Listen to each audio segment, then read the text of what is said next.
Hello, I am going to be talking about CASA.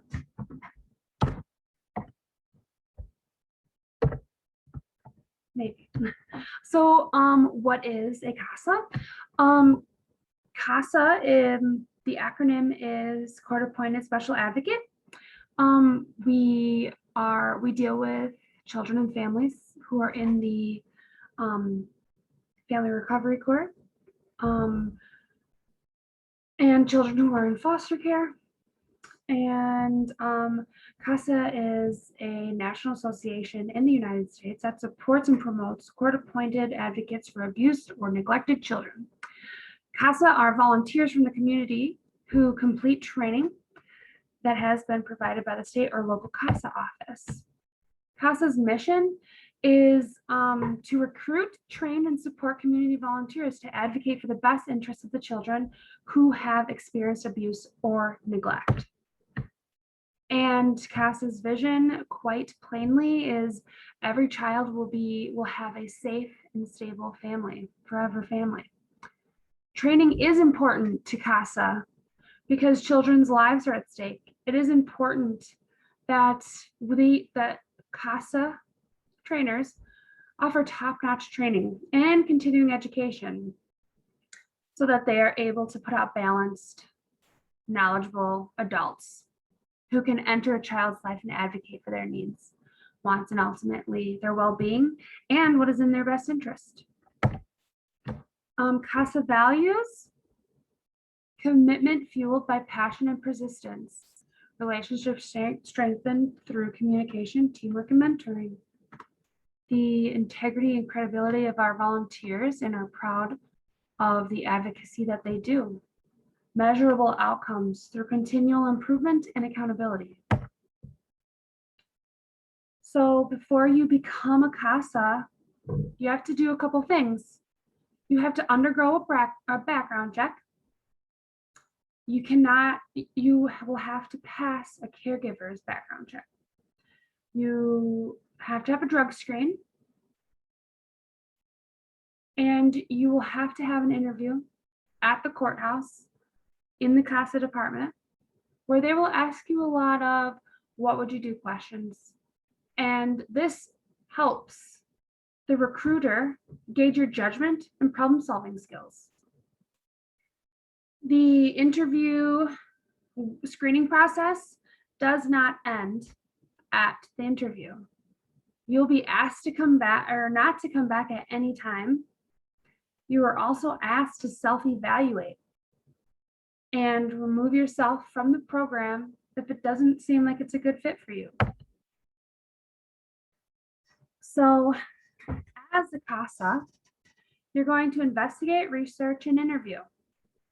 You're going to help keep the children or child safe, observe and monitor services that have been assigned to the mother, father, or the guardian, or the child itself.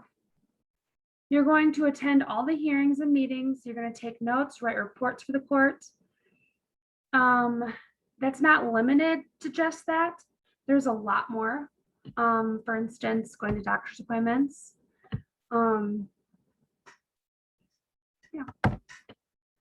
So the required skills, I'm not going to go through the entire list, but just some, is to the ability to remain objective.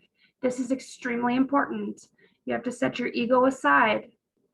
The ability to gather, record factual information accurately. Basic understanding of child development. So training is 30 hours of pre-service training. And then once that's over, you'll have to complete 12 hours of continuing education. That's after the first year is over. And that can be reading a book or a documentary or doing, that also as advocates can attend in-service training. And that is also where you will receive your continuing education. Advocates will follow guidelines established by the National CASA Association, Department of Criminal Justice. Let's see. So the goals and objectives of collecting data about training would be to deliver and produce the best CASA volunteers we possibly can. There's always room for improvement. And with this data, we will be able to hone in on what we need. Another goal from our training data is to produce competent individuals willing and able to help children for an extended period of time. Volunteers are asked to at least stay on for an entire year. We would be able to look at commonalities between those who drop out of the program before their commitment of a year is up. And then we'll be able to address that and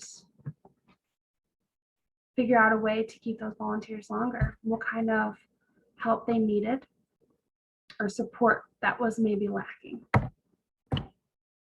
So the reliability and validity of raw data, so first of all, it won't be extremely high at first because we'll need several training groups to go through the program before we have a well-oiled machine. We would be able to see issues right away, however, but we should wait to see if the issue is a trend before changing anything. So that ideally would be about 2 or 3 cycles of training.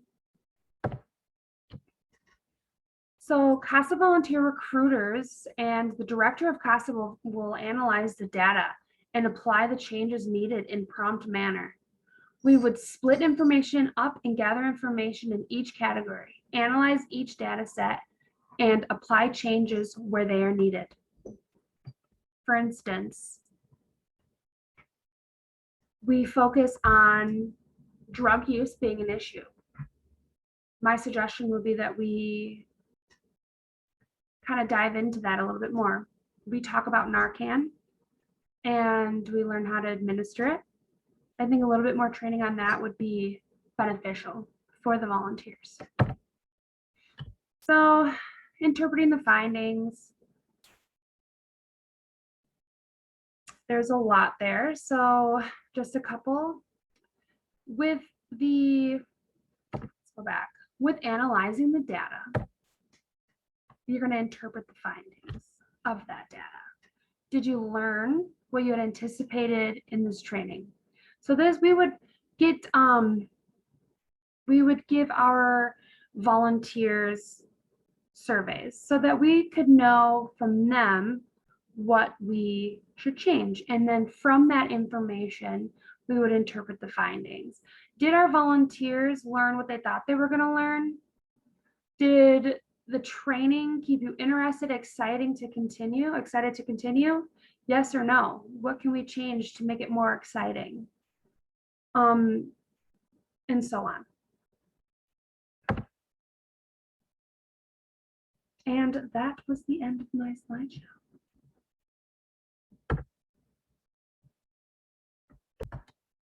Another great way to analyze data from your volunteers would be to order it by sentiment, like organize the comments based on sentiment. This will help you identify 2 things: what actions we should continue to do and what should be addressed. We would also sort the comments into categories and subcategories, and then summarize the results and plan how to rectify, and then apply the volunteers' feedback.